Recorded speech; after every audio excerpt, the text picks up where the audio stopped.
block shots. Obviously, it gives their defense a ton of confidence. Suns moving the ball around. Here's Tucker. He's guarded by Stuckey. And Tucker kicks to Knight. Just 3 to shoot. Man. So the whistle blows on the shot and 2 free throws for the contact right there. You got to give the front office a lot of credit with the Pacers for what they've put together. Without question, Kevin. You know, prevailing wisdom in the NBA was that to compete, you needed to either be a big market free agent destination or kind of tank for high draft picks. The Pacers kind of did it their own way, building solidly and steadily through the draft and with smart free agent acquisitions. The biggest one being David West a few years back. Suns trail by 9. And the Suns call time. And the key for the Pacers in constructing this club has been finding terrific value in the draft. Roy Hibbert drafted 17th, Paul George 10th. Even George Hill was acquired for the 15th pick, so very impressive. And let's go over to the sideline with Doris Burke. Thank you, guys. I had a chance to find out what Jeff Hornacek was discussing with his players. He urged his guys to get after it on the offensive glass, to follow every single shot, extend possessions, and cash in on some second-chance points. He also said that he loved their matchups in the low post and told his guys, get the ball into the post whenever they can.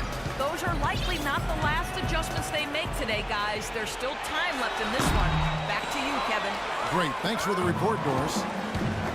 You know, looking at the rise of these Pacers, it's hard to overlook the hiring of first-time head coach Frank Vogel, who's done a really nice job in leading that team. I think it all goes back to the front office, taking a team that could have been treading water and not realizing its potential and then molding and shaping them into a championship contender. Knight, that's a 2-pointer. Phoenix, no good that time either. Just an enormous advantage for them on the boards. Guys, the key to the lead, to me, has been they've dominated the glass. It's that simple. Hill with it. Now guarded by Len. West setting the pick for Stuckey. Lays it in without an inch of room around it. And the Pacers lead by 10. The second he got around the pick and shook his man, it was straight to the bucket for the easy do. Very, very well done. Well, I like the way they're sharing the ball, and Bledsoe right in the middle, spreading it around. Both teams will make substitutions. We're at the break in the action. Let's show you the teams that have been making their opponents work especially hard over the past 10 games. The Pacers 4th. Well, they've been solid defensively, maybe a little fortunate at times when teams have had off nights, but overall, pretty solid defense. Scola, no luck. Suns trail by 8. Right side, Green. Third quarter action and just under 3.5 minutes have gone. And there's the foul. It's on Donald Sloan. That's his first foul.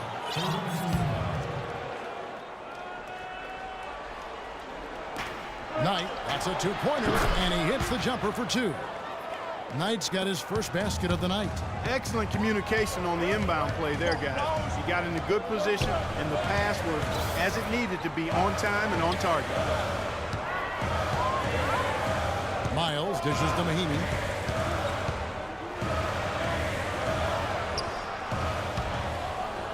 Out of bounds, Phoenix will take possession.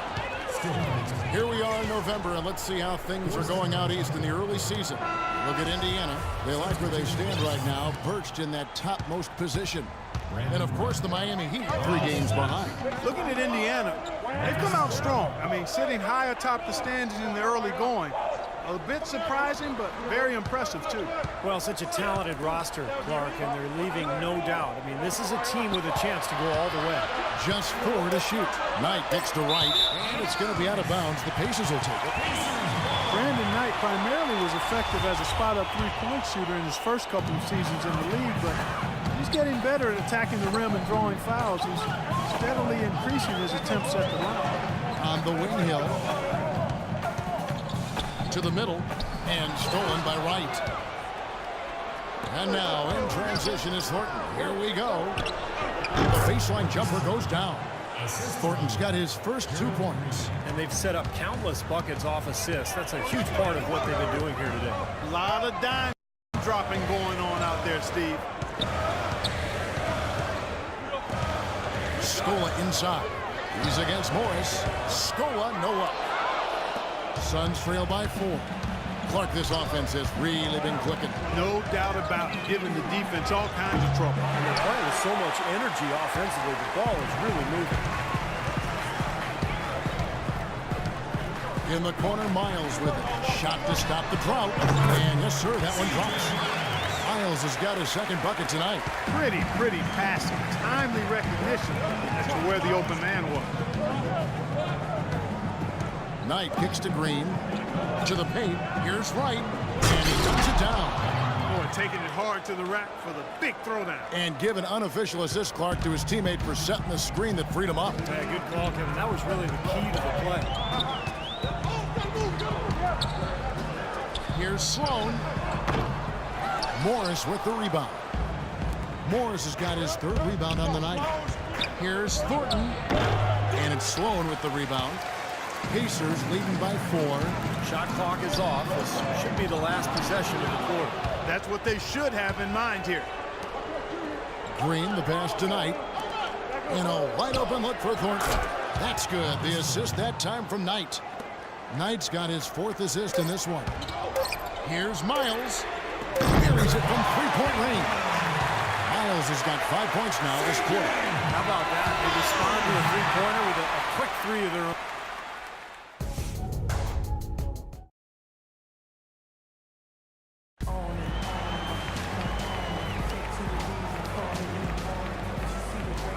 And a moment here to look back at our State Farm assist of the game. Well, no question, this was going to be the winner. Just take a look at the expertise he shows on this pass. Perfectly timed and beautifully placed. On the court now for the Suns, getting going here in the 4th. E.J. Tucker is out there with Markeith Morris. Then there's Gerald Green. Then there's Bledsoe. And it's Len in at the pivot spot, manning the middle. I'll tell you what, you don't want to allow too many of those kinds of baskets with the game on the line. You know, this is when defenses have to protect the basket with everything they've got. Force the offense to shoot from the perimeter. Roy Hibbert, the big dog, number 55 for the Pacers, is 7'2", and is a little too big for king-size beds. Every time the Pacers go on the road, he has to take along a special inflatable mattress that he likes to sleep on. The downsides to living large. Outside, George. With the shot. Misses off the right iron. Well, as far as jump shots go, that's as high percentage as it gets. I'm not sure how that didn't go down. Morris kicks to Bledsoe. To the inside. It's stolen by Hill. Now, here's the fast break. Stuckey leading the way. Out of bounds, Phoenix takes possession.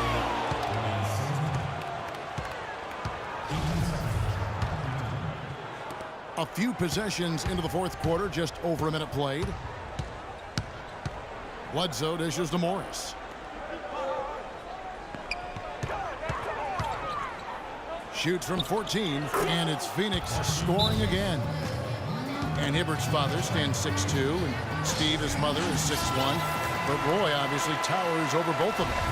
Well, he towers over everybody, Kevin. I mean, you know, you look at the family roots. His parents came from the Caribbean. And Roy actually played one game for the Jamaican national team back in 2010. And unfortunately, that actually may rule him out of playing for Team USA. So very interesting sort of international background there. Let's catch up with Doris from the sideline. Kevin, I was able to hear the advice Frank Vogel gave to his team during that last break.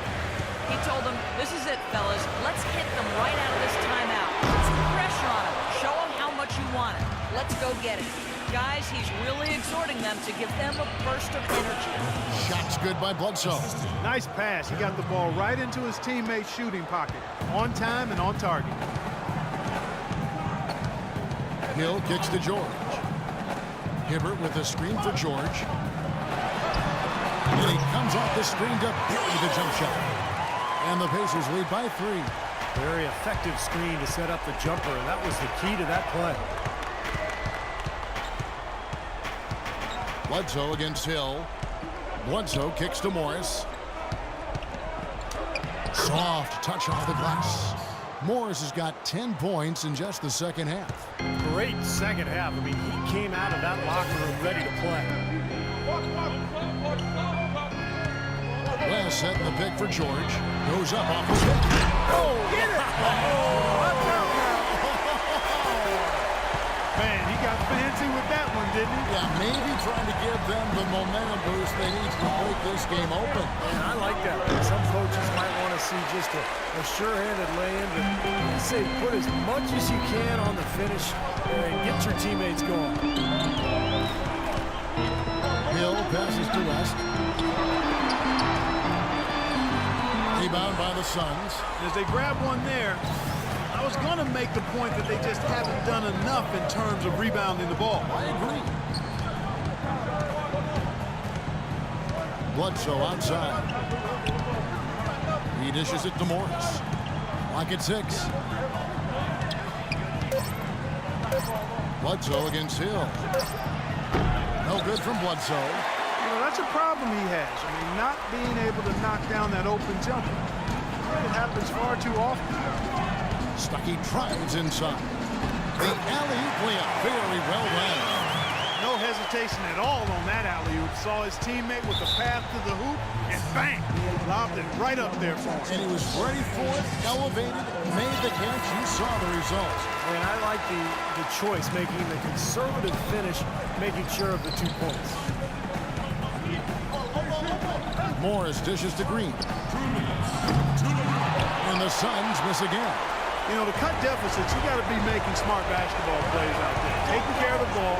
It's not done by hoisting up bonehead threes like that. Now, here is George. Tight defense on him.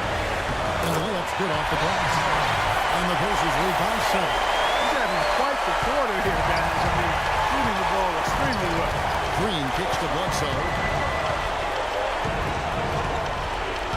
Bledsoe outside. Back to Green. Pass to Len. And the layup is good. Well, they found the touch here in the second half from the field, and everything else we talk about, folks, rebounding, defense, all of that, this game is still about making shots. You got to put the ball in the basket. That's the bottom line, and they found a way to do it here in the second half. Stolen by Len.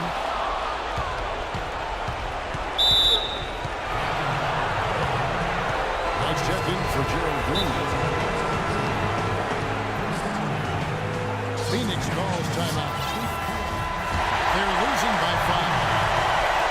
1:02 left to play in the final quarter.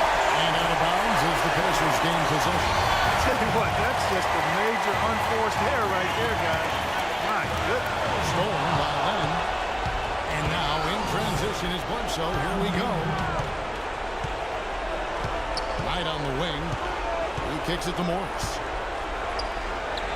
Yes! What a beautiful shot to bring him to within 3. It hasn't happened as quickly as he would have liked, but he's finally putting some points on the board in this game. Hill passes to West. Hill kicks to Stuckey. Last set in the pick for George. It's good! And after that last game, I'm not surprised to see him so hot. He's got it rolling right now. 27 seconds left in the fourth quarter. And it's Bledsoe off the drive. And the rebound goes to the Pacers. They've led by as many as 11 points. And he commits the intentional foul. Indiana's gotten a success rate of just over 50% from three-point tonight. 4 of 7 shooting. So the first one drops, and that increases their lead to 6. And he hits both free throws here. So now it's a 7-point game. Free throws go down, and the lead goes up. Phoenix calls timeout. They're down by 7. 17 seconds left to play here in the fourth. Phoenix no good that time either. Here is Mahinmi. Pass to Miles. The feed now to Scola. Not loose, and that's out of bounds. Indiana will retain possession. 12 seconds of the shot clock. Here's Miles. It's in. And they're not finished yet. They're going to make sure about this one. Yeah, that's how you close out a game, Steve. So it's Indiana